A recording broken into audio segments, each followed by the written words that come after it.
দর্শক, আপনারা দেখতে পাচ্ছেন এটি একটি ছড়া। এটি আমরা হিয়াকো ছড়া হিসেবে পরিচিত ছিল একসময়। এখানে এটি কিন্তু স্বাধীনতার পূর্ব থেকে এটি কিন্তু পানির প্রবাহমান একটি ছড়া। এখানে এই হিয়াকো বাজারের যে উপরিভাগ বাংলাপাড়া থেকে শুরু করে একদম গিলাতলি পর্যন্ত ওই এলাকার পানিগুলো কিন্তু এই ছড়া দিয়ে প্রবাহিত হয়ে নিচের দিকে গিয়ে গজারিয়া খালে এগুলো মিলিত হয়েছে। আর যেই সড়কটা আমি দাঁড়িয়ে আছি এটি হচ্ছে যে, একটু যদি দেখাই, এটি হচ্ছে যে হিয়াকো সওদাগরপাড়া সড়ক। এটি একটি কালভার্ট।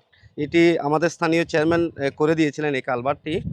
আপনারা যদি একটু দেখেন, আমি যদি ক্যামেরাতে একটু দেখাই, এই যে এখানে এই ছড়ার এখন কোনো ধরনের নিদর্শন নেই, কোনো ধরনের চিহ্ন এখানে রাখা হয়নি। এখানকার যারা বাজার ব্যবসায়ী এবং ইজারাদার যারা রয়েছেন, তারা বাজারে যে প্রতিদিনকার যে সমস্ত ময়লা আবর্জনা, সেই ময়লা আবর্জনাগুলো এখানে ফেলে এই ছড়াটিকে ভরাট করে একেবারে পানি চলাচলের যে গতিপথ সেটি কিন্তু বন্ধ করে দেওয়া হয়েছে।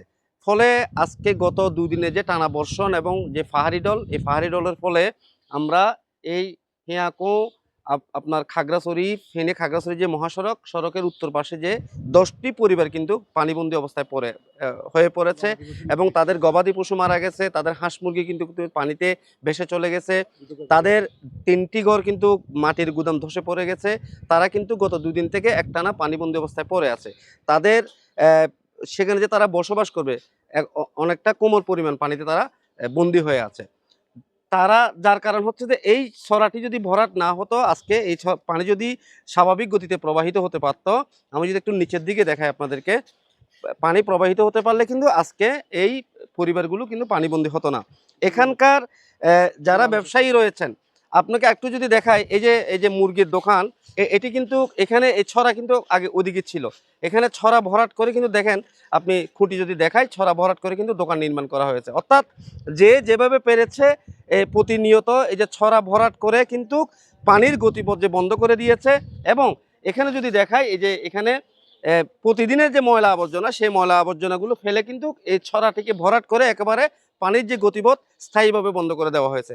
যার কারণে আজকে আপনি যদি 1-2 ঘন্টা বা 3 ঘন্টার বৃষ্টিপাত একটানা হয়, তাহলে কিন্তু উপরের যে ভাগ সেটি কিন্তু পানিতে তলিয়ে যায়। পাশাপাশি যে সওদাগরপাড়া যে যাতায়াতের এই যে ব্যবস্থা, সেটি কিন্তু দেখেন রাস্তা ভেঙে গেছে, পানির স্রোতের সাথে রাস্তা তলিয়ে গেছে এবং রাস্তার উপর দিয়ে পানি প্রবাহিত হচ্ছে।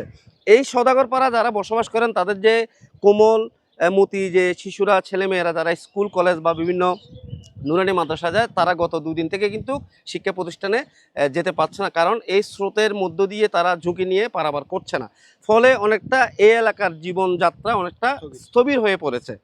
স্থানীয়দের দাবি হচ্ছে যে প্রশাসন যদি সুপরিকল্পিতভাবে উদ্যোগ নিয়ে এই ছড়াটিকে যদি খননের মাধ্যমে এবং যারা জবরদখলকারী রয়েছে তাদেরকে উচ্ছেদ করে, এবং এই যে যারা এখানে প্রতিনিয়ত ময়লা আবর্জনা ফেলে তাদেরকে যদি আইনের আওতায় এনে শাস্তির ব্যবস্থা করেন এবং এই ছড়াটিকে খনন করে যদি পানির গতিপথ স্বাভাবিক করে দেওয়া হয়, তাহলে পরে তাদের যে এই বর্ষা মৌসুমে যে দুর্ভোগ, সেটি থেকে তারা পরিত্রাণ পাবে।